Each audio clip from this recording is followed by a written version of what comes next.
Hier c'était la fête, aujourd'hui la grisaille. Oui, l'homme écrit son nom, là-haut sur les murailles. Hier c'était la vie, aujourd'hui c'est la mort. Puis je vis un nouveau ciel et une nouvelle terre, car le premier ciel et la première terre avaient disparu, et la mer n'était plus.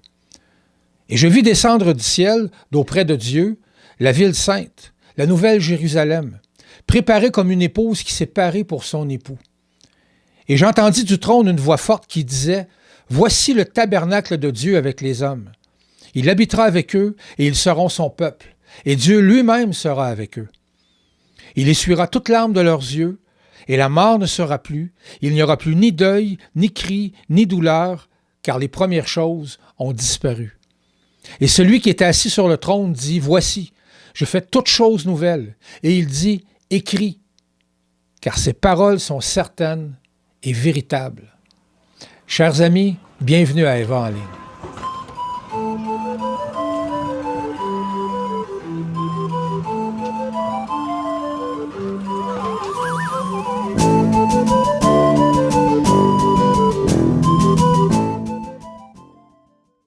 Bonjour tout le monde, mon nom est Michel.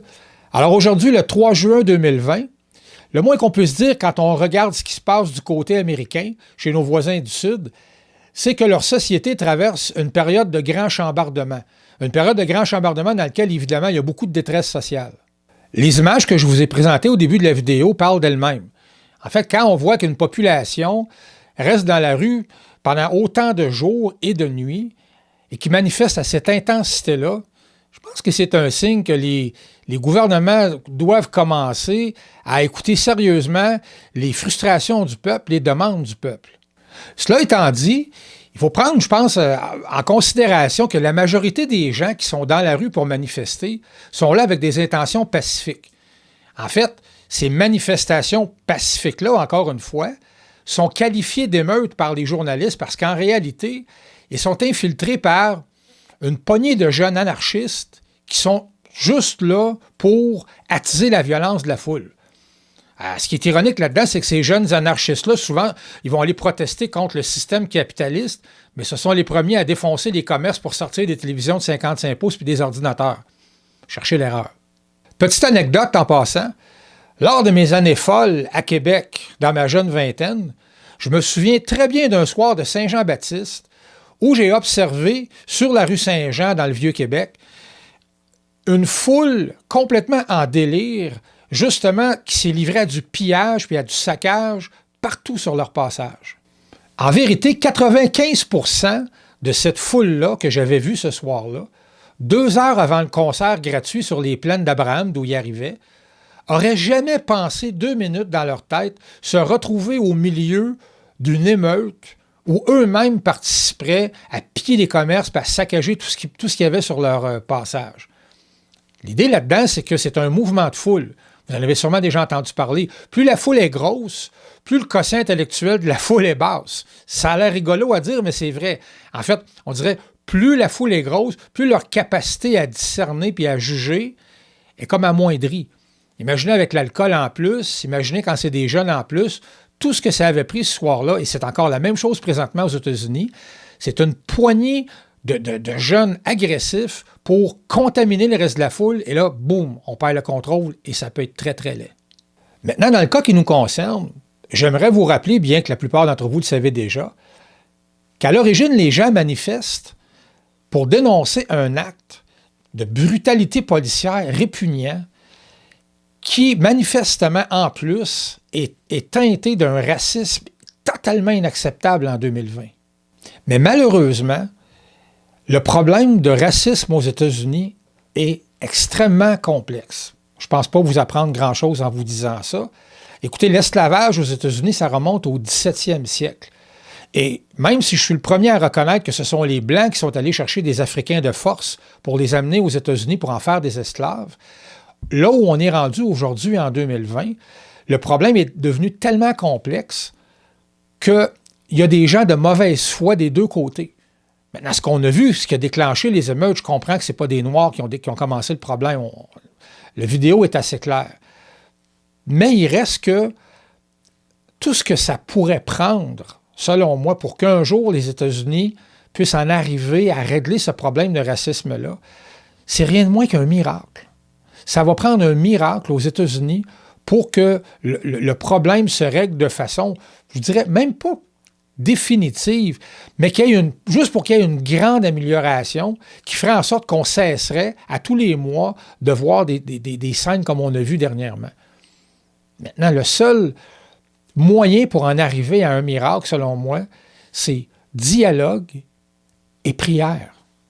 Oui, dialogue, c'est certain qu'il ne faut pas couper les ponts, c'est certain qu'on doit continuer de se parler, les Blancs avec les Noirs. Mais ce dialogue-là doit être arrosé dans la prière. En tant que croyant, je suis convaincu de ça. Évidemment, tout le monde n'est pas croyant, mais moi, j'ai la certitude qu'avec la prière, qu'en cherchant la face de Dieu, il pourrait y avoir une solution. Malheureusement, beaucoup de dialogue, beaucoup de pensées humaines, beaucoup de philosophie là-dedans, mais on n'invite pas Dieu à arriver à intervenir dans ces situations-là. Et à la longue, on finit toujours par tourner dans le même cercle et c'est toujours les mêmes scénarios qui arrivent. Et j'ai envie de vous dire, il y a peut-être des gens qui ont entendu dire, parce que moi je l'ai entendu, ça se peut que vous l'ayez entendu aussi, que ce qui se passe présentement, c'est du jamais vu, c'est horrible. Honnêtement, dans les faits, ce qui se passe présentement, c'est rien de nouveau aux États-Unis.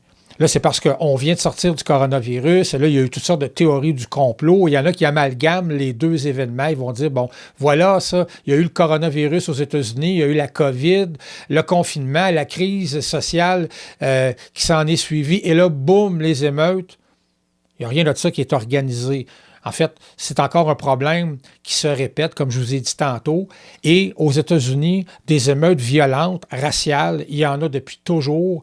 Et dans les années 70, la répression policière était encore plus violente que ça. C'était horrible, les films que j'ai déjà vus là-dessus. Les gens se faisaient fracasser le crâne à coups de matraque au pouce carré. C'était horrible. Je vous le dis, comparativement à ce que ça a déjà été, c'est pas que c'est rien, c'est pas que... Mais c'est pas aussi pire que ça a déjà été. C'est dur à croire, mais c'est la réalité.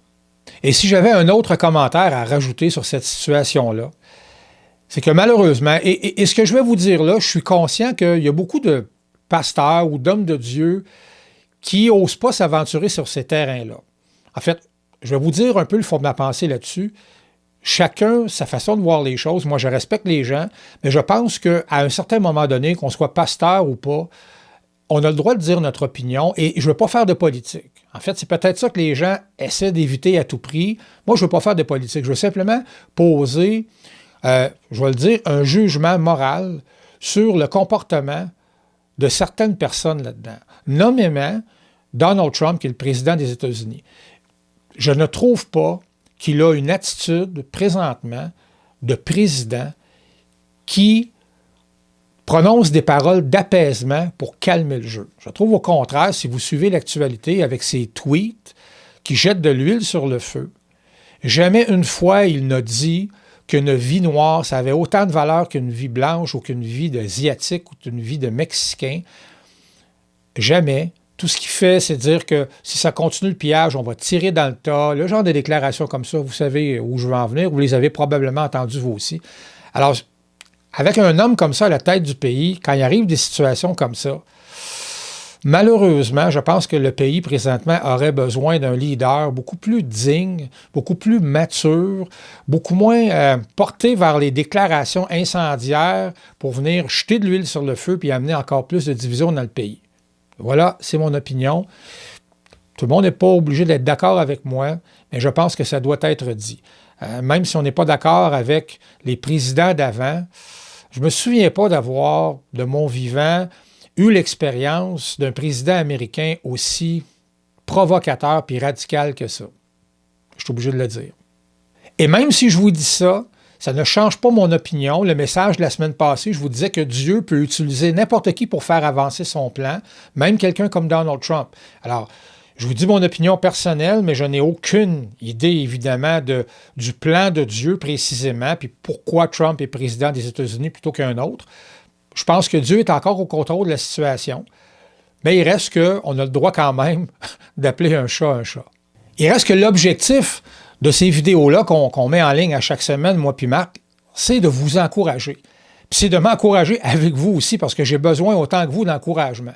Alors, il y a une raison pour laquelle j'ai choisi, dans les circonstances, le texte d'Apocalypse 21 que je vous ai lu en début de vidéo.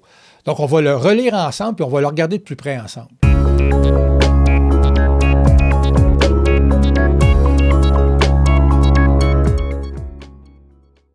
Donc, cette fois-ci, pour faire changement, j'ai choisi la version Louis II.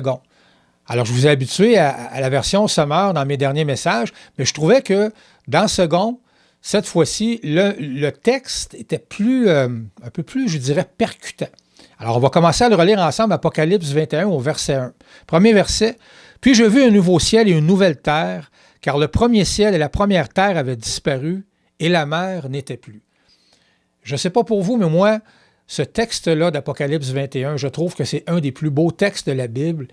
Et c'est un des plus importants dans le sens où Apocalypse 21, pour moi, c'est le but ultime. C'est-à-dire que c'est le texte qui nous présente vraiment le bout du chemin où enfin tout va être renouvelé, la terre va être renouvelée, comme c'est écrit, le ciel va être renouvelé. Ça dit même, et ça dit la mer n'était plus. Je ne suis pas un spécialiste de l'Apocalypse. Je ne sais pas si ça veut dire que la mer n'existera plus, ou peut-être que c'est plus symbolique qu'autre chose, mais si on y va de façon, je vous dirais, dispensionnaliste, il faut interpréter le texte plus d'une façon littérale, probablement que ça veut dire qu'il n'y aura plus de mer. Mais en tout cas, c'est clair qu'on va vivre sur une nouvelle terre, sous un nouveau ciel, et que le premier ciel et la première terre avaient complètement disparu. Ensuite, ça dit au verset 2, « Je vis descendre du ciel », et ça, évidemment, je vous le rappelle, vous le savez probablement, mais c'est une vision que l'apôtre Jean a eue. Alors, c'est lui qui a écrit l'Apocalypse. Il est sur l'île de Patmos. Il a eu une vision de Jésus-Christ qui lui a révélé des choses. Et voilà. Donc, je vis descendre du ciel d'auprès de Dieu la ville sainte, la nouvelle Jérusalem, préparée comme une épouse, parée pour son époux. Donc, il a vu une nouvelle cité. Et il l'appelle la ville sainte, la nouvelle Jérusalem. Il l'a vu descendre du ciel. Après ça, il dit, j'ai entendu du trône une voix forte qui disait, et ça c'est intéressant, « Voici le tabernacle de Dieu avec les hommes. Il habitera avec eux, et ils seront son peuple, et Dieu lui-même sera avec eux. » Bon, ça c'est extraordinaire. On vous répète constamment qu'un jour, on va partager la gloire de Dieu, on va vivre dans la même gloire que lui. Et souvenez-vous du message de Marc la semaine dernière, quand il nous parlait de la gloire de Dieu, il nous ramenait ça à Moïse, à l'époque de l'Exode, où à un moment donné, Moïse disait à Dieu, fais-moi voir ta gloire, je veux te voir. Et Dieu dit non, tu ne peux pas me voir. Si tu me vois, tu vas mourir. Il n'y a aucun homme qui peut me voir et rester vivant. Là, ça dit qu'on va enfin être transformé au point où on va pouvoir se tenir dans la présence de Dieu, le Dieu créateur, dans une espèce de scénario de puissance incroyable qu'on n'aura jamais vu de nos yeux. Mais là, on va pouvoir se tenir devant lui sans crainte pour nos vies et on va partager ça avec lui. Moi, je trouve que juste pour ça, là, quand ta foi est dans ce texte-là, parce que c'est la parole de Dieu, ça vaut la peine de persévérer jusqu'au bout pour vivre ça un jour. Au verset 4, et ça, c'est « Il essuiera toutes larmes de leurs yeux, et la mort ne saura plus. Plus de détresse, plus de souffrance, plus de mort. » C'est terminé. Là, c'est vraiment l'entrée de plein pied dans l'éternité, dans des corps glorifiés, capables de résister à la présence de Dieu. La mort ne sera plus, il n'y aura plus ni deuil, évidemment, plus de mort, ni cri, ni douleur, car les premières choses ont disparu. Nouvelle terre, nouveau corps, dans la présence de Dieu, plus aucun problème, plus rien qui va ressembler, encore une fois, à ce qu'on a vu cette semaine. Plus rien à ce qui va ressembler à une guerre mondiale, plus rien à ce qui va ressembler à des famines où des enfants vont mourir, plus rien de ça. Et celui qui était assis sur le trône dit, « Je fais toutes choses nouvelles. » Et il dit, « Écris », il dit ça à l'apôtre Jean, « Écris, car ces paroles sont certaines et véritables. » Moi, quand j'entends Dieu dire que ses paroles sont certaines et véritables, je reçois ça comme quelque chose de tout à fait digne de confiance. Je m'accroche à ça. Je bâtis ma vie là-dessus. Et ça m'encourage à persévérer jour après jour.